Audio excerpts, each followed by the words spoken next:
Bonsoir à toutes et à tous et bienvenue dans ce nouveau live sur la chaîne Barbatronic. J'espère que vous allez bien, que vous avez passé une agréable semaine, une très bonne année 2022, puisque oui, c'est le premier live de l'année 2022. Donc voilà, on est le 2 janvier, live 116 me semble-t-il.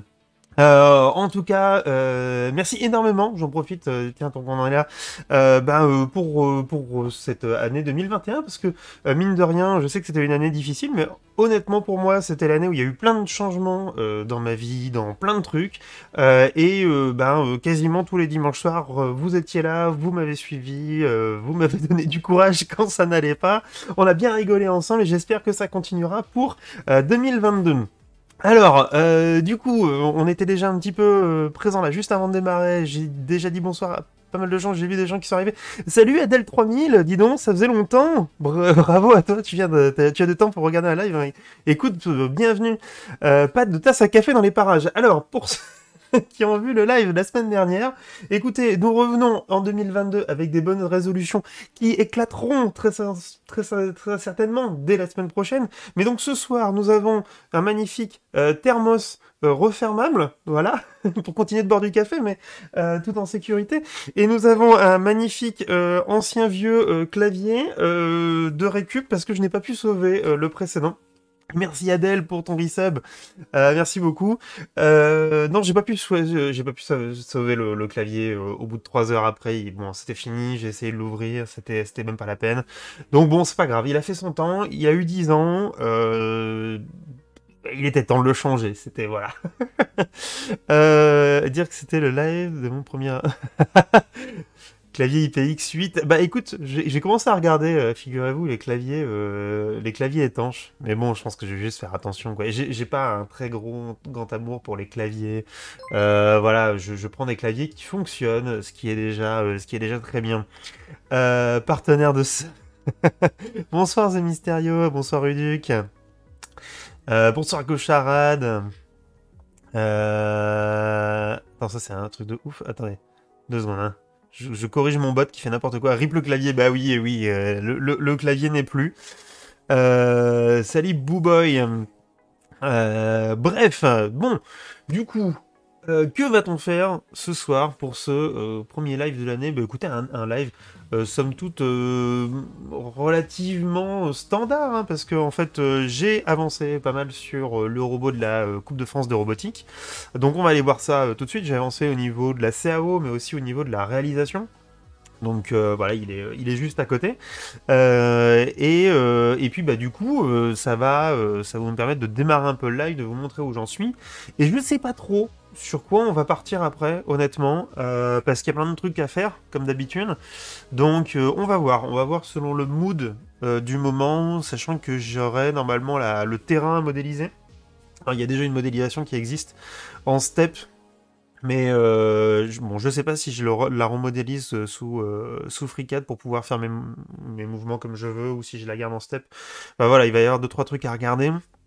Je sais pas si on va continuer de travailler sur la modé, si on va plutôt continuer à travailler sur des nouveaux trucs sur le robot, si ça sera sur l'élément externe, puisqu'il y a un autre élément aussi à faire en plus des 2 robots. Voilà, si c'était pas tout, il y a encore des trucs à faire dessus.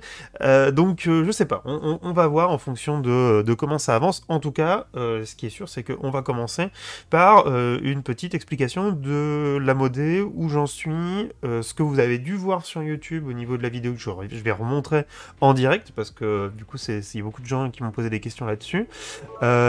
Comme d'habitude... Oh, merci, le train de live, dis donc, est fini, 100% de choses, ça faisait très très longtemps, merci beaucoup. C'est cool. Et je sais plus ce que je disais. Ça m'a complètement coincé. Niveau interminé, incroyable. Oui, et justement, après le live cauchemardesque de la semaine dernière, comment je m'en suis sorti pour refaire l'assemblage du robot, et aussi le fait que l'assemblage du robot est maintenant sur Git. Et donc du coup, pareil, on va revoir ça, mais vous avez le lien dans Ref et Contexte. Alors, il y a du monde qui est arrivé entre-temps. Blablabla. Knux, très bien, je viens de découvrir ton stream. Bien écoute, bienvenue à toi. Il faut surtout pas plonger dans les modes de clavier, tu vas y perdre trop d'argent. Mais j'ai pas trop envie, surtout qu'en plus, je voulais juste moi me faire un clavier, refaire un clavier macro parce que celui que j'ai ne me plaît pas. C'est un truc que j'ai fait à la main aussi. Donc il y aura peut-être, mais quand j'aurai fini la partie coupe, donc après mai quoi, où je vais me mettre sur d'autres projets un peu plus simples, genre des trucs qui peuvent se finir en un live. Mais oui, je vais devoir refaire ça, mais je vais pas tomber dans le mode de clavier. En tout cas, c'est pas mon délire. Salut Modélis60, salut Astromat. J'ai fait 9 ans de CDR, mais incroyable, incroyable. Quand est-ce que tu as arrêté Knux? C'est fou ça fait plaisir de voir ce genre de contenu. Bah écoute, avec plaisir, avec plaisir. C'est le dessin pour créer un clavier DIY. Laser peut s'aider l'impression. Bah oui, bien évidemment. Là, on a tout pour faire ça. J'ai pensé à toi la nuit dernière. Ah, ça me fait. Je sais pas si je dois me dire que ça fait plaisir ou si j'ai peur de lire la suite du message. J'ai sorti le fer à souder. Bon, jusque-là, ça va. Pour préparer une LED Matrix en I2C. Ok, ouf, je respire. Un, je n'ai pas mis le fameux ni mon appart. Et deux, tout a fonctionné du premier coup. Et ben voilà, écoute. Et mais merci Free Geek pour les 100 bits. Merci beaucoup. 300 bits en fait. Merci beaucoup. Il y a la vitrine qui prend un peu de temps. Ouais, effectivement, c'est la vitrine que je pensais faire. C'était le coup. Je suis encore en horaire de vacances, je fais une pause pour le casse-croûte. À plus. Bah écoute, bon casse-croûte, Fernand, et peut-être à tout à l'heure. J'ai failli mettre un warning. Bah écoute, j'ai eu un voilà, petit doute, tout petit doute. Mais tout va bien, tout va bien. Alors, eh ben, commençons. On va aller ouvrir. J'ai des horaires bizarres. La prochaine fois, je dis hier. D'accord, ok. J'ai eu des horaires très bizarres aussi cette semaine pour justement pas mal avancer sur le robot. Et le voici, le robot. Alors, première chose peut-être, parce que du coup, on m'a posé la question en MP sur Twitter, c'est comment je faisais tourner le robot sur lui-même. Alors, si vous avez... Je pense que c'est que dans la version de Real Thunder, mais je ne suis pas sûr. Donc, toujours pareil, vous essayez avant de me dire quoi que ce soit, parce que... Voilà, je suis pas sûr. Et en tout cas, la manière dont je le fais, c'est hop, je recentre la vue. Je me mets sur front, par exemple, recentrer la vue. Je suis en vue, comment dire, perspective, voilà. Et ensuite, je vais aller dans Tool, View Turntable. Il m'ouvre cette petite macro là, en fait. Ah voilà, où vous voyez, je peux bouger comme ça, 90, moins 90, etc. Donc je me suis mis comme ça ici. Là, on peut augmenter ou diminuer la vitesse. La vitesse, elle est quand même très vénère sur la rotation, mais bon, voilà. Et ensuite, vous faites play, et ça ne marche pas. Il faut juste recentrer. Attendez. Hop, hop, recentrer.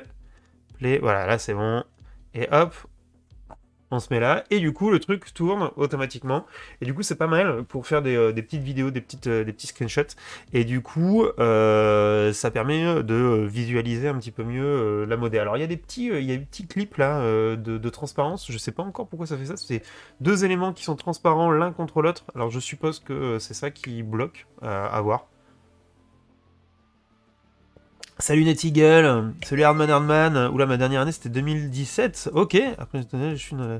Ah, t'étais Team Hard. Ah, ok, bah oui, je me souviens du gros robot Tritorel de 28 kg. On en a déjà parlé sur le live, bien évidemment. Je pense que j'ai dû même montrer des photos de vos robots. Mais oui, je m'en souviens très très bien. Et on a dû faire un match ensemble. Non, je pense qu'on était on a dû se croiser dans les... avant d'aller en match. Et je sais plus, je pense pas qu'on se soit déjà rencontrés sur le terrain. Merci JC Gros Pixel pour les 200 bits. En tout cas, ouais, je m'en souviens très très bien. Très dommage que du coup le règlement vous ait pas permis de continuer, parce que je crois me souvenir que votre robot était un peu trop gros par rapport aux dimensions, et refaire l'intégralité de votre robot était compliqué. Mais c'était un très très beau robot, et du coup, comme on a parlé effectivement des robots holonomes, votre robot était intéressant de ce côté-là, quoi. Et c'est ça qui est cool. Bref, attendez, je remonte parce que en haut des tours, ce sont des poignées de transport. Et bon, on va en parler, effectivement. Merci Historicode, bonne année à toi aussi. Merci pour ton 15e mois d'abonnement, ça fait trop plaisir, merci beaucoup. On avait des ceintures abdominales pour porter le robot. Mais non, mais votre robot il était trop lourd. Je me souviens que les tables elles bougeaient quand le robot naviguait, quoi. C'était un truc de dingue, quoi. avec un robot à tel point ça peut faire pencher la table, du coup il faut prévoir de compenser pour les dérapages. Non mais vraiment, la table bougeait, hein. Je me souviens de voir la table qui faisait comme ça. C'était assez impressionnant, hein. Bon, bref. Voilà, donc ça c'était pour la turntable. Et je me suis un peu amusé. Attendez, par quoi je commence? Non, on va pas commencer par les macros, parce que... Non, alors juste vite fait. Pour la modélisation et pour l'assemblage. La semaine dernière, on avait essayé Assembly 3, mais en fait ça ne marchait pas. Donc du coup, ce que j'ai fait, c'est que j'ai créé plein de documents, vous verrez ça sur le Git. Donc c'est plein de sous-documents avec à l'intérieur les éléments. Donc par exemple, si j'ouvre l'ascenseur, je ne vais avoir que l'ascenseur. Donc j'ai fait des assemblages statiques, en move, en déplacement, etc. En respectant un certain nombre de choses au niveau des centres de rotation, des centres de placement, etc. pour pouvoir faire la macro. Donc vous allez voir après, mais ça je l'ai déjà expliqué, en fait ça change pas. Donc typiquement par exemple, si je regarde dans l'ascenseur, dans l'ensemble slider, dans l'avant-bras, voilà. L'avant-bras, lui, en termes de rotation, si jamais je fais bouger la rotation, il tourne bien autour de cet axe-là. Et ça, c'est important après pour pouvoir utiliser les macros. Parce qu'en fait, ce qu'on va faire avec la macro, c'est ni plus ni moins que d'utiliser cette variable-là et de la modifier avec notre slider, un slider qui est fait en Qt-GUI, donc Qt sous Python. Donc voilà, donc ce que j'ai fait, basiquement, c'est que j'ai passé 4 heures, peut-être, à tout réorganiser, réassembler, corriger, parce qu'il y avait des problèmes dans certains sketchs, à tout remettre dans des fichiers séparés, et à faire un fichier robot qui est en fait une part avec 3 groupes, les actionnaires, la structure, l'électronique, et à l'intérieur, uniquement des links vers des éléments séparés. Voilà, donc c'est un peu plus propre. On verra si... Parce que là, en fait, on teste, hein, encore une fois. On verra si à terme, c'est un peu plus sympa de travailler dessus. Honnêtement, pour avoir travaillé dessus cette semaine, je trouve ça plus safe et plus léger aussi. Je trouve que ça va beaucoup plus vite à régénérer. C'était le bord accéléré à 5 mètres secondes. Non mais vous étiez cinglé. Mon dieu. Maintenant le robot reste fixe et tu fais dérouler la table dessous. Ouais. Salut Fibertooth, bonne année à toi, j'ai pas eu l'occasion en personne. En tout cas, Fibertooth, n'hésitez pas à suivre, une protopote.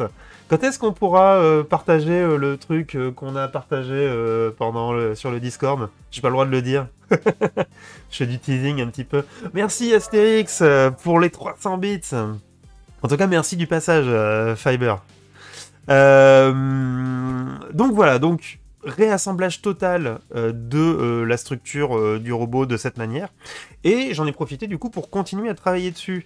Alors, chose qu'on avait vite fait vu, c'est les pompes ici qui sont maintenant assemblées sur le carter et tout ça va bien, etc. Autre chose, la carte électronique, la mainboard, je l'ai fini alors hier soir et je l'ai assemblée très vite fait. Alors ça c'est pas sa position définitive clairement, mais au moins elle est dans le robot, elle est ici. Les carters des moteurs, je pense que vous les aviez déjà vus. Ensuite, qu'est-ce que j'ai fait? J'ai refait les petits éléments, les petits coins en fait, qu'on avait déjà fait l'année dernière, mais là je les ai refaits un peu plus larges pour pouvoir avoir un peu plus de place, parce que c'était très très serré l'année dernière et j'avais pas beaucoup de place pour faire passer le capteur, notamment le capteur tirette. Là il va y avoir le bouton d'arrêt d'urgence et là un petit logo, parce que pour l'instant je sais pas ce qu'il va y avoir, mais potentiellement on pourra mettre des trucs dedans. Comme dans Futurama, le vaisseau ne bouge pas, c'est l'univers que l'on déplace. Oh la ref. Et il y a les petits tops aussi, je pense pas que ça avait été fait, que j'ai fait le petit carter sous le lidar. Lidar que j'ai modélisé comme un lidar G2 de chez YD Lidar, mais je ne sais pas si on va utiliser ça, c'est surtout pour avoir une tête au robot en fait. Et vous avez raison, il y a ces petits trucs là, et effectivement, je me suis un peu fait plaisir. Ce sont des poignées. Donc impression 3D avec bien évidemment des inserts sur les côtés, donc 4 inserts, 2 inserts de chaque côté, 2 plaques en acrylique. Alors je pense que si je vais... Alors c'est dans structure, on va ouvrir structure. Alors, ce qui est bien, c'est que les fichiers se chargent pas, donc c'est assez léger. Mais du coup, il faut les recharger si jamais on veut les ouvrir et pour les tester. Et donc, du coup, où est-ce qu'il est? Où est-ce qu'il est? C'est pas dans... Ah si, c'est dans structure. Poignée, voilà. Et donc, du coup, à l'intérieur, j'ai deux plaques en acrylique. Une plaque avec un perçage un peu plus grand pour pouvoir faire passer l'écrou de la Maker Beam. Et après, on a la vis qui traverse et un petit écrou fin filé. Voilà, donc du coup, une poignée, très simple. J'ai pensé à un roulement, et en fait j'ai essayé de mettre un roulement, et je me suis dit que c'était quand même vraiment too much. Et au final, j'en ai pas mis, mais le diamètre me permettrait éventuellement de mettre un roulement. Voilà. Donc on y pense, mais on l'a pas encore fait. Mais c'est possible, c'est toujours possible. Mais pour l'instant, il n'y a pas vraiment besoin. Donc je laisse sans roulement. Surtout que j'ai plus assez de roulement, il faut que je recommande. Voilà un petit peu pour toutes les modifs techniques. J'ai corrigé plein de petits trucs, on va pas repasser dessus. En tout cas, là, ce que vous voyez, à part le second ascenseur qui est là, et les petites plaques qui sont nouvelles, notamment la plaque pompe, et ben tout ça, hop, et ben c'est... Voilà, c'est déjà fait, c'est déjà mis en place, c'est déjà ici. Je vais bouger. Voilà, donc on a les plaques, etc. Donc j'ai pas encore fixé les plaques ici, je les ai découpées. J'en ai juste fixé une, hop, ici, pour voir si ça fitait bien. Mais comme il y a la carte électronique des moteurs que j'ai pas installée, je les ai pas encore positionnés partout. Et effectivement, on a les petites poignées qui permettent de prendre le robot, voilà, de le soulever comme ça, et de pas dépasser la hauteur, parce qu'on est quand même assez limite en hauteur, et donc du coup le fait d'avoir des poignées rétractables fait que elles nous servent juste pour déposer le robot, et ensuite, voilà, elle redescend, et on est tranquille. Voilà, je trouve ça assez classe. Toujours pareil, hein, l'acrylique rouge est incroyable. Alors, petite info sur l'acrylique rouge, je vous ai dit, c'est chez Leroy Merlin, c'est trop cool, poète, machin, etc. Eh ben, ils arrêtent la gamme, je suis dégoûté. Et donc, du coup, c'était quand? C'était hier.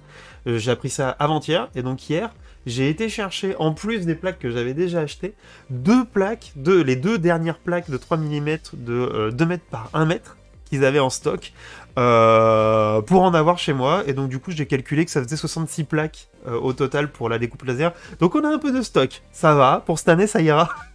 Même pour l'année prochaine. Mais j'étais dégoûté, ils arrêtent en fait. Ils arrêtent parce que ça se vend pas dans le magasin, chez Leroy Merlin, parce que les gens ne savent pas pourquoi ils utiliseraient ça plutôt qu'autre chose de moins cher. À raison, puisque tout le monde n'a pas une découpeuse laser à proximité. Et c'est dommage. Mais en tout cas, nous, on a notre stock, donc ça ira pour cette année. Voilà. Alors du coup, on va revenir sur la conception. Rouleau par le haut ou par le bas du coup? Rouleau, un rouleau par le haut ou par le bas? J'ai pas compris, mince. J'ai loupé un truc. Ça va pas cliquer lors des déplacements abrupts? Je pense pas, on verra. Si ça clique, on mettra un petit peu de mousse juste à l'arrière de la poignée pour que quand elle se replaque, ça frotte suffisamment pour pas vibrer et que nous on puisse quand même le relever, quoi. Il fait quoi le robot comportement? Et ben là, du coup, on va passer à des trucs intéressants puisque c'est là où je vais pouvoir le montrer en termes de macro, Booboy. Vider le stock, un roulement. Ah non, j'ai demandé au gars et vraiment il m'a dit on arrête. En fait, tous les trucs étaient à moins 20%, déstockage, enfin voilà, c'est mort quoi. Tu as acheté le stock du coup? J'ai un peu acheté le stock, ouais. Techniquement, il restait une plaque, mais elle était abîmée. Et je vais regarder si elle est encore dispo dans une semaine ou deux, parce que genre le stock part pas du tout, quoi. Personne n'achète ça. Et je négocierai pour avoir un petit rabais dessus, au cas où. File les bons de réduction unbox pour les aider à déstocker. Ah non. J'ai pensé à un distributeur de papier toilette. Ouh là là, la référence de leur fournisseur. Je l'ai, mais je peux pas acheter directement chez lui en fait. C'est ça qui est chiant. Tu leur as demandé une remise de fin de série au moins. J'ai eu une remise de 20%. Je suis pris la dernière chez moi, ils ont dit pareil, terminé. Ah là là, dégoûté quoi, dégoûté. Et donc, du coup, voilà. On arrive là, moi j'ai fini mon truc, je suis très content. Lundi je poste ça. Et je me dis quand même, putain, c'est chiant parce que pour bouger les éléments, vous avez vu, je l'ai fait tout à l'heure, il faut que j'aille dans l'élément, enfin, il faut que je fasse un clic droit, il faut que j'aille dans mouvement, ou alors que j'aille dans le placement, dans la zone de property. C'est long, c'est chiant, on va pas se le cacher. Donc, ce serait bien de pouvoir faire autrement, surtout que là, je commence à avoir pas mal d'éléments différents. Là, je me suis dit, tiens, peut-être faire une petite macro, on va voir comment ça marche. Est-ce qu'on peut faire une petite macro avec des éléments graphiques? Et donc, du coup, après... moult péripéties. Et, alors du coup, je vais essayer de vous la retrouver. Alors, attendez, parce que peut-être vous ne l'avez pas vu. Twitter. Parce que j'ai posté la première vidéo sur Twitter, mais... Alors, attendez. Retrouver la vidéo. Retrouver la vidéo. La première. Bah, j'ai pas mis sur... J'ai mis sur Twitter la première vidéo. Twitter réponse, peut-être.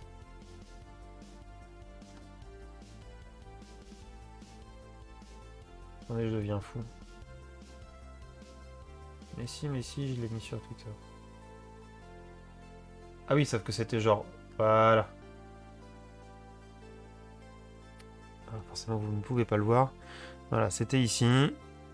Clac. Voilà. Donc j'ai mis cette vidéo qui est voilà, le premier essai que j'ai fait, en fait, après avoir fait un premier assemblage de macros, où j'ai suivi un tuto, hein, très, très con, hein, j'ai suivi même plusieurs tutos sur YouTube, etc., pour intégrer, en fait, Qt, des éléments de Qt, et donc, du coup, pouvoir avoir des sliders, pouvoir avoir voilà, des éléments, des labels, des machins, etc., des boutons, pour pouvoir, après, bouger les éléments. Et donc ça c'était cool, mais c'était une fenêtre qui était sortie du coup de l'interface de FreeCAD, et je voulais avoir une fenêtre qui se dock dans KiCad, dans FreeCAD pardon, et alors là j'ai vraiment galéré, j'ai failli abandonner, et j'ai trouvé la solution que j'ai pas compris, parce que je suis pas bon. Alors oui voilà, petite info quand même, c'était la première fois que je touchais du Python, quasiment. J'ai déjà bricolé 2-3 trucs, mais c'était vraiment pourri, donc c'était la première fois que je faisais vraiment du Python. Qt, j'en ai fait il y a... merci Karl, merci beaucoup pour ton Prime. Qt, j'ai dû en faire il y a... j'en sais rien, j'étais en DUT, donc c'était peut-être il y a 13 ans, j'en sais rien, quelque chose comme ça, quoi. Et j'en ai fait sans vraiment comprendre ce que je faisais, hein. C'était pareil, j'ai bricolé et j'en ai jamais refait derrière. Donc, merci Tréguériade, meilleurs vœux à toi également. Et donc du coup c'était tout nouveau pour moi, et donc je suis pas trop sûr de tout ce que j'ai fait. Voilà, donc prenez ça avec d'énormes pincettes parce que je vais vous montrer. Et on en reparle, d'accord? Et moi, au fur et à mesure que comment dire, je vais m'améliorer, je posterai le truc et je le mettrai sur le Git. Mais voilà, prudence avec ce que je vais vous montrer. Je préfère le dire. L'association de la Coude de France. Pardon, excuse-moi, c'est rigolo. Vous pourrez pas faire déjà chef groupé pour savoir, genre. Commande 3 fois. Ça arrive des fois quand il y a des trucs très spécifiques qu'on peut pas acheter autre part. Ça leur est déjà arrivé de faire de l'achat groupé, effectivement. Time Phillies QT1, ouais. QT, c'est prononcé cute, pas QT. Moi, je trouve rigolo de dire QT, Clafivel. Ici, on parle la fronce. Le logo caribou dans l'interface de FreeCAD en haut à droite. Ah oui, regarde. Et donc, du coup, maintenant... Hop, et voilà. L'interface ici est maintenant dockée. Et donc, tout est à l'intérieur. On peut le dédocker d'ailleurs. Hop, on peut le mettre en fenêtre volante. Je peux le mettre là si jamais je veux, si jamais il veut bien. Voilà. Alors après, il n'y a pas encore tous les paramètres qu'on peut avoir. Genre là, si je passe, il n'y a pas de transparence, tout ce truc-là. J'ai pas encore regardé. Je pense que c'est faisable, hein, mais je sais pas encore comment. Mais en tout cas, c'est ici. Et donc... qu'est-ce que ça fait tout ça? L'argument c'est mignon et valable. Ah bah ça me va alors. Et donc du coup, bah voilà, regardez, hop, quand on bouge, ça, bah alors par contre, les collisions ne sont pas gérées, hein, bien évidemment. Hein. J'y ai juste des limites. Voilà, j'ai juste mis des limites. Il y a le arm qui bouge, il y a le tool. Maintenant, dans la nouvelle version, il y a le grab element. Hop, voilà, donc on peut faire apparaître l'élément de jeu pour vérifier que ça fonctionne, hein, tout simplement. Hein, voilà. Alors les deux fonctionnent en même temps, puisqu'en fait c'est le même link. Donc moi j'actionne le link de la part, et donc du coup les deux se mettent à jour automatiquement. C'est pareil pour la partie arrière. Oula. Reviens ici, toi. Où le pusher, voilà, hop, qui pousse, il est ici. Le grabber, qui grabe, hop, un élément. Donc, je sais plus qui a posé les questions. Donc, cette année, le robot permettra...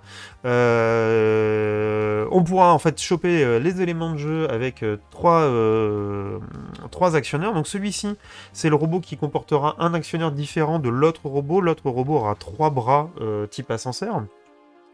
Et celui-ci aura en plus...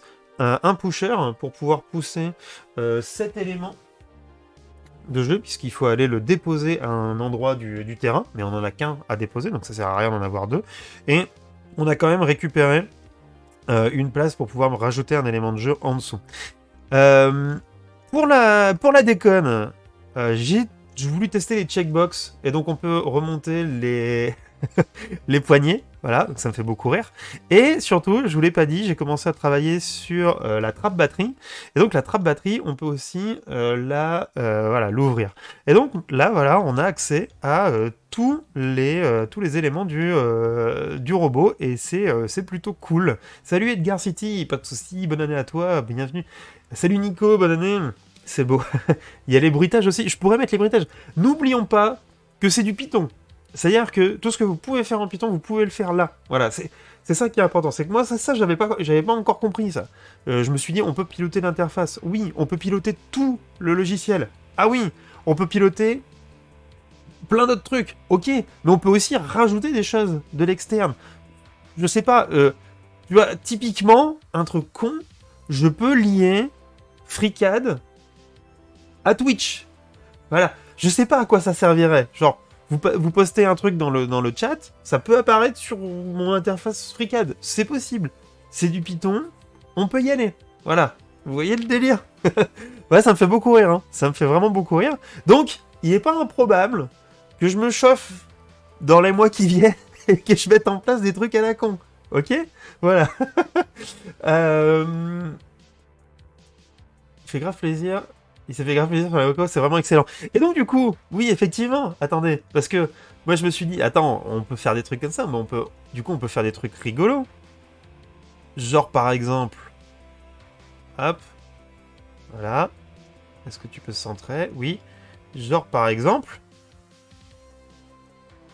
faire tourner les roues et le... Voilà, donc là les roues elles tournent. Voilà. Ainsi que le lidar, hein, bien évidemment. Bon, pas à la bonne vitesse, mais les roues tournent et le lidar aussi. Alors ça, c'était un peu plus tricky. Honnêtement, je suis pas trop sûr de la solution, mais en vrai, voilà, ça marche. Mais c'est assez rigolo. C'est sur ton Git. La macro, non, pas encore, parce qu'il faut vraiment que je la clean, parce qu'elle est vraiment dégueulasse. On va aller la regarder là vite fait. Mais par contre, le robot est sur le Git. Ouais. Open la trappe. Balance les... Du coup, Vivian, tu vas me gérer les collisions. Je pense. Tu fais ce que tu veux. En fait, en vrai, t'as accès à tout. C'est ça qui est fou. C'est juste, après, il faut savoir le faire, il faut savoir coder. J'ai beaucoup de mal avec Python parce que c'est un langage qui est... comment dire? Par rapport à du C++ ou du C ou... enfin, leur truc avec l'indentation, moi, j'y arrive pas. Voilà. Ne serait-ce que ça, j'ai vraiment beaucoup de mal à lire du code Python et à m'y retrouver. Ça va venir. Mais j'ai vraiment beaucoup de mal à cause de ça. C'est incroyable, tu pourrais t'amuser à faire de l'optimisation sur des déplacements avec Python ou Jules. Ben oui, pourquoi pas. Pourquoi pas. Pourquoi je vous parlais au début du live de faire le terrain maintenant de la coupe? Parce que du coup, je peux faire bouger le robot sur ce terrain avec un truc à côté. Pourquoi c'est intéressant? Parce que je peux aussi aller choper des informations dans un fichier. Typiquement, un fichier de stratégie. J'en sais rien. Vous vous souvenez que j'avais fait un truc sur Processing pour faire les stratégies. Je vous l'avais montré, et puis on avait piloté ça avec une liaison série, etc. On pourrait le faire en Python.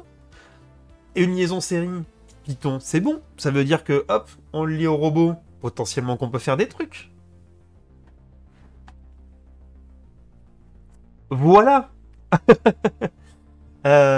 Même piloter le vrai robot de FreeCAD. Bah voilà, exactement. Donc tu peux tester le programme dans la matrice avant de tester un monde réel. Exactement. Il est bien rouge ton plexi orange. Eh ben écoute, il rend rouge, mais quand il y a de la lumière, il rend plutôt orange. Écoute, j'ai trouvé que ça. Trop facile. Bientôt la machine learning Coupe de France du robot. Bah, je sais pas, hein, peut-être pas, hein, mais ça servirait pas à grand chose. D'ailleurs, je vais l'arrêter. Voilà, hop, hop. Voilà, après, ah oui, il y a les boutons aussi, genre pour faire un reset des éléments. Alors, on peut faire un reset par slider. On peut faire reset all position, et puis hop, voilà.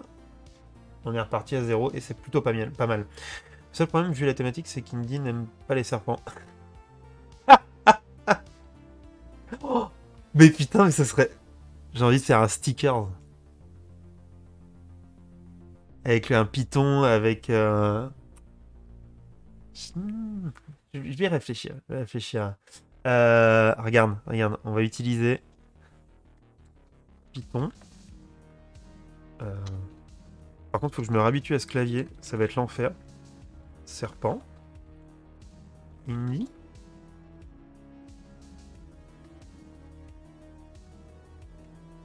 Voilà. Et je vais mettre crédit Cyril, je comprendrai. Voilà, parfait.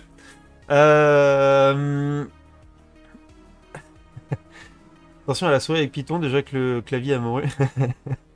Une transformation en barbe Python. J'ai vraiment beaucoup de mal, hein, honnêtement. Je sais pas. Hein. Pour bricoler, ça serait rigolo. Mais ça serait pour une autre année. Mais non, mais non. Salut, Crime. Génial, cette boîte à outils intégrée dans FreeCAD. Faut vraiment que j'arrête de raconter des conneries. Maintenant, elles sont écrites et t'as les crédits dans FreeCAD. Attention. Merci, Crime. Bonne année à toi également. Alors, allons voir maintenant du côté du code, vite fait. Et c'est là où on va un peu pleurer. Donc je vais fermer ça. Alors par contre, ouais, voilà. Du coup, l'outil il apparaît ici. Donc une fois que c'est lancé une fois, on a juste besoin de recliquer ici pour le réactiver. Donc ça c'est plutôt, voilà, c'est plutôt cool. Alors, du coup, Python, voilà. Faire edit.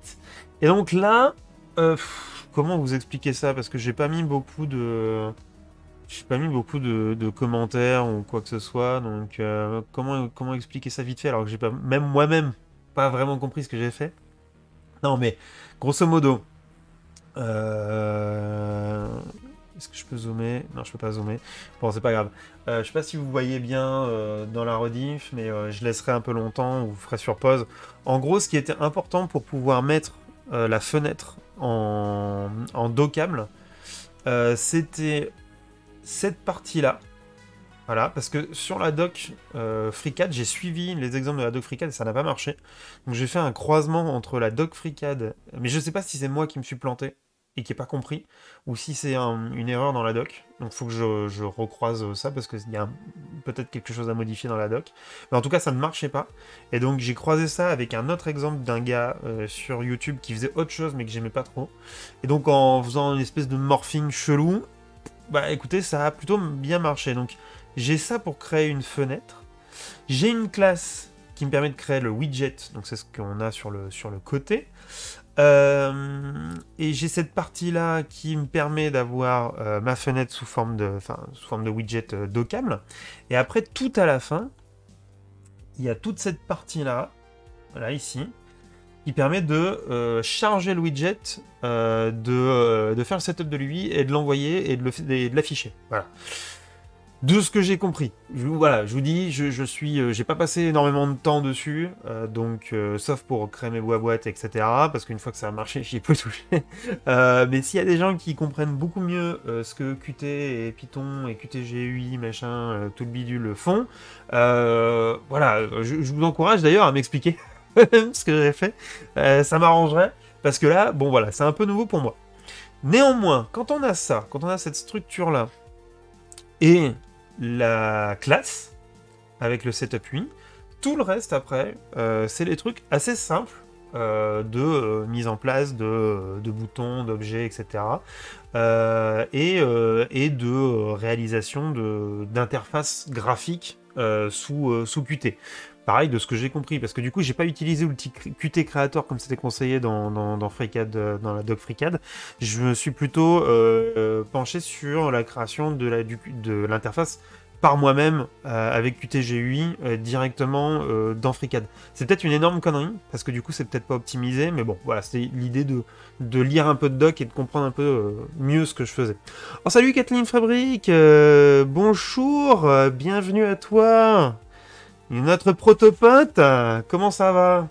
Buvez Kathleen Fabrique, poursuivre de la couture. Bonne année d'ailleurs, bonne année. Ou des croisements Barbapiton-Kenstein. Première, charge une description d'interface, la seconde, crée l'objet à partir de ça, puis la troisième, intègre le nouveau widget dans le reste de l'interface. J'ai compris ça comme ça. Je l'ai résumé à l'arrache, mais j'ai compris ça comme ça, ouais, effectivement. Ah non, faut pas me donner des trucs comme ça, moi. Bonsoir le Bernet. Bonne année, effectivement. Cette emote avec... Oh mon dieu. Incroyable. Alors, du coup, après, derrière, comment ça se passe? Ben, écoutez, on va créer... voilà, là, c'est par exemple pour créer un objet bouton.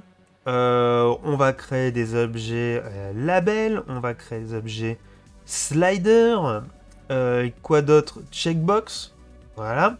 Ces objets, ils vont avoir des paramètres, des propriétés, on va pouvoir leur mettre par exemple un texte dans le cas des labels ou dans le cas des boutons. On va pouvoir, je reviendrai sur la group box, on va pouvoir aussi... non, ça c'est bon, j'ai dit. Ouais, les group box, qu'est-ce que c'est les group box? C'est ça, hein, c'est les petites zones ici. Donc on peut créer des group box et associer des éléments dans la group box qui fait que leur positionnement est relatif à la group box. Vous déplacez votre group box et les éléments se déplacent à l'intérieur. Si j'ai bien compris, en tout cas c'est ce qui s'est passé. Mais en tout cas, voilà, ça c'est pas mal. Et ensuite, vous pouvez les positionner. Alors j'ai vu aussi qu'on pouvait faire des trucs avec des layouts, mais j'ai pas réussi à les mettre en place. J'ai réussi à les mettre en place dans la précédente macro, mais pas dans cette macro là. Alors je sais pas pourquoi, mais bon, le layout ne passait pas, quoi. Et donc du coup, effectivement, la géométrie pour le positionnement, pour la taille des éléments, on peut créer des minimums, des maximums, donc comment dire, borner, on va dire, les éléments, donc notamment pour les sliders. Ça m'a permis de borner mes sliders entre deux valeurs pour éviter en fait le dépassement de la valeur et puis bah, mon truc qui se barre où je voulais pas. Notamment un truc, c'est que quand on fait le positionnement là dans la... Je vais vous le remontrer. Quand on fait le positionnement ici là ici dans l'angle, ici c'est en degrés. Mais quand vous y accédez en Python, c'est en radians. Donc faut pas se planter. Donc d'où tous ces trucs là pour augmenter la précision et puis repasser derrière en radians, etc. Voilà, donc ça c'est tout des petites conneries sur lesquelles je suis passé. Et ensuite on va créer... alors je vais passer après sur les connecteurs. Si jamais vous lisez mon code, il y a ça qui est dégueulasse parce que j'ai voulu optimiser le placement de l'UI parce que j'avais toujours la même chose à faire. Et en fait, je pense que c'était nul. Il faut pas faire ça. Ça, c'était l'enfer. Mais bon, bref, ça m'a amusé. Comme ça, j'ai fait un peu de Python, j'ai fait un peu de if, de machin, de boucle. J'ai vu comment ça marchait en Python. Voilà, au moins, ça m'a permis de me former là-dessus. Mais franchement, c'était pas... Je pense que j'aurais dû en faire une classe carrément, mais bon, à voir. Et ensuite, on va mettre en place des connecteurs.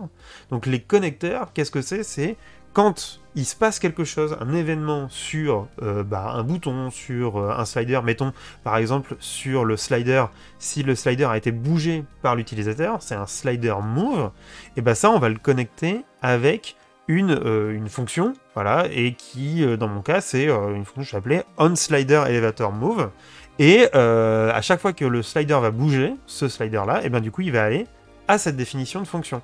Et c'est là-dedans qu'on va définir qu'est-ce qui se passe, voilà, avec mon slider, qu'est-ce que ça va faire bouger. Donc si, par exemple, je prends cette ligne-là, la 168, le slider elevator, donc c'est l'ascenseur.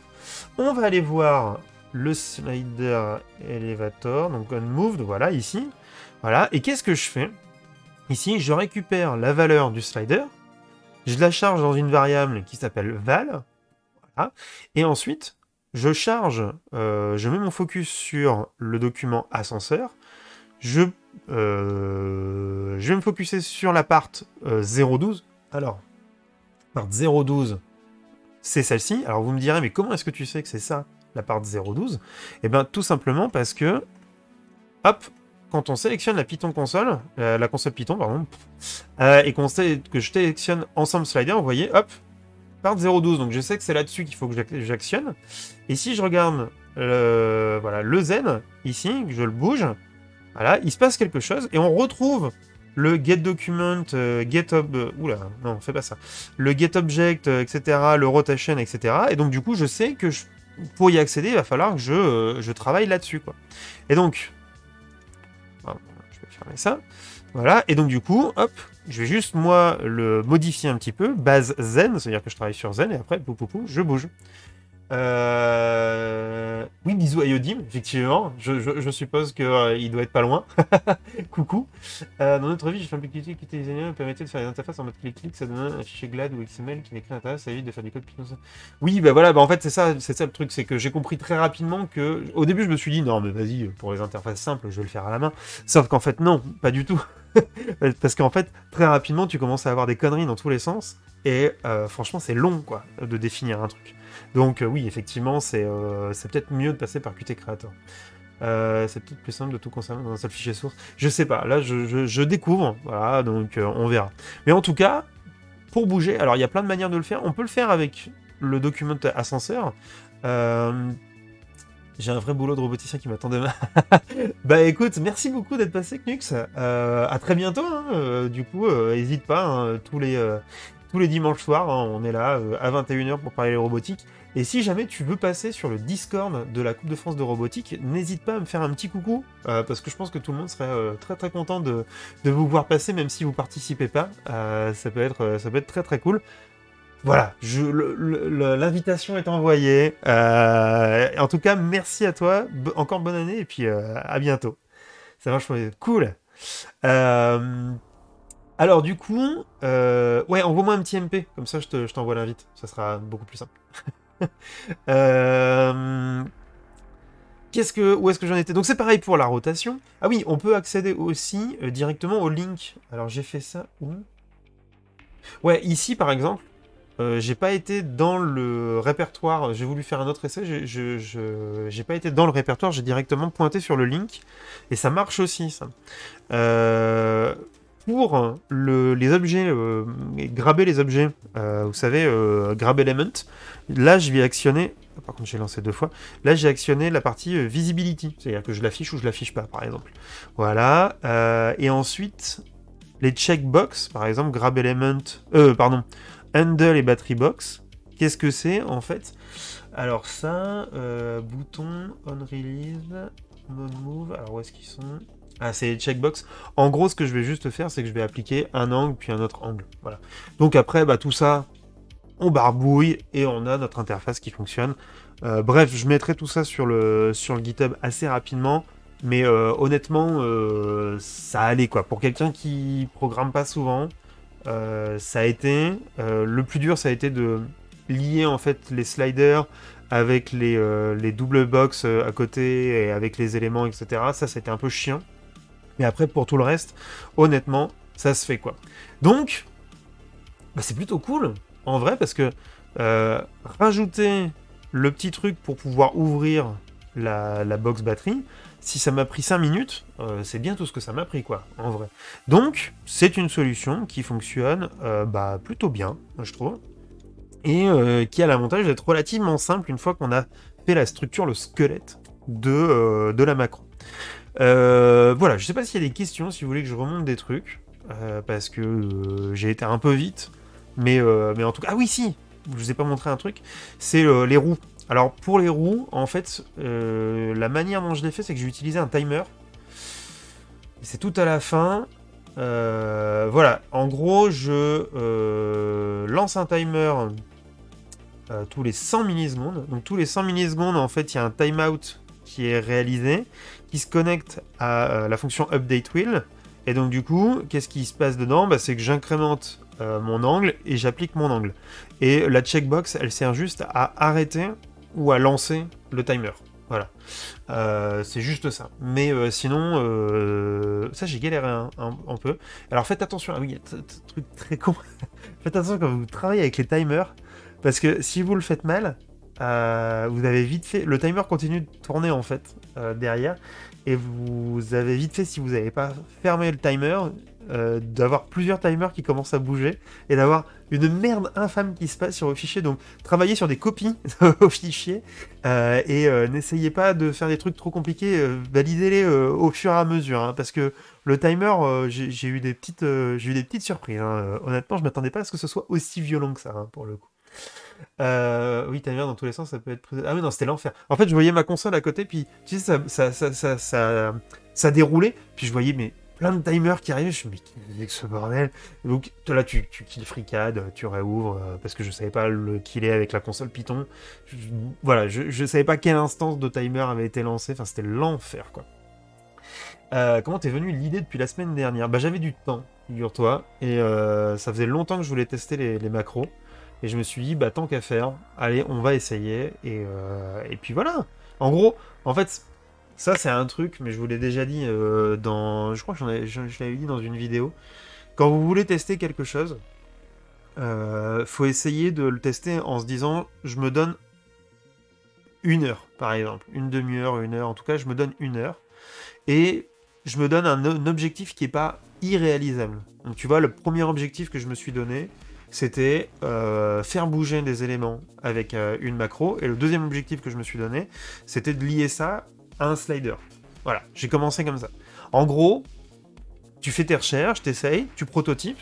Si en 1 heure déjà, tu commences à avoir un truc qui est cool, qui fonctionne, que tu vois comment tu galères ou que tu galères pas d'ailleurs, et ben après tu peux te dire, bon, maintenant que j'ai fait ça, j'ai appris, je documente, je fais mon truc au propre, est-ce que je peux pas aller plus loin? Et là, tu te redonnes 1 heure. Voilà. Et je fonctionne un peu comme ça, c'est-à-dire que comme j'ai des temps de travail et des temps de prototypage qui sont relativement courts, dû à ma vie au global, on va dire, tu t'octroies des petits temps comme ça, et du coup, tu peux te dire, bah ok, je sais où je suis parti, je sais où je suis arrivé, ce qui a marché, ce qui a pas marché, et comme ça, pour après, je peux continuer. Et du coup, l'idée, elle est pas venue tout de suite, c'est que juste, je me suis dit, bah, est-ce que je peux faire ça? Ah, putain, je peux faire ça, ok.